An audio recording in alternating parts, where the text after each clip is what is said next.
భగవంతుడా, ఎన్నాళ్ళయ్యా ఈ పాడు జీవితం? ఎప్పుడు తీసుకెళ్దామయ్యా? ఓర్తవని నేను ఓరమయ చింత చీర కట్టుకుంటే ఓరమయ చింత చీర నేను వచ్చాలే, నిన్ను తీసుకెళ్తా పదా. ఎవరినైనా నువ్వు సరిగ్గా కనపడదు, నాకే ఎంత నల్లగా కనపడుతున్నావు. ఆ,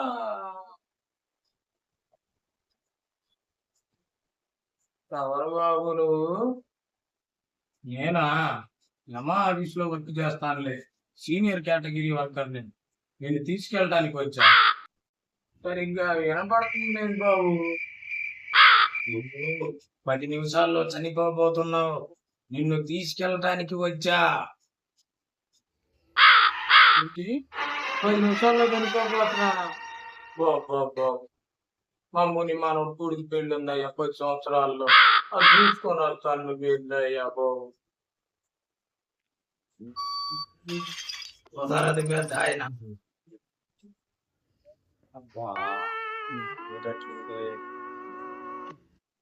అయ్యా, 4 ఎకరాలతో కూలి వస్తుంది పొలం కొన్నానయ్యా.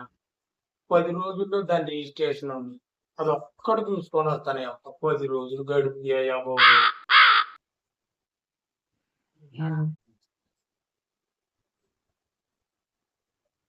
అయ్యా, ఎంకన్న బాబు దగ్గరకు మోకాళ్ళ మీద వస్తానని దండం పెట్టుకున్నానయ్యా. ఒక్క 4 రోజులు గడువు అయ్యా. తిరుపతి పోయి వచ్చేస్తానా? అదంతా కుదిరే పని కాదు పెద్ద ఆయన. నీ చావు ముందే నిర్ణయించబడి ఉంటుంది. అంతకు మించి నువ్వు ఒక్క నిమిషం కూడా బ్రతకలేవు. సరేనయ్యా, ఫైనల్ గా ఒక్క 5 నిమిషాలు టైం అయ్యా. ఇప్పుడే వచ్చేస్తా. అదా, మా ఆవిడ కాలం చేసిన కాడి ఇంకా రక్తాలే నాకు అన్ని విధాలా చేస్తుంది.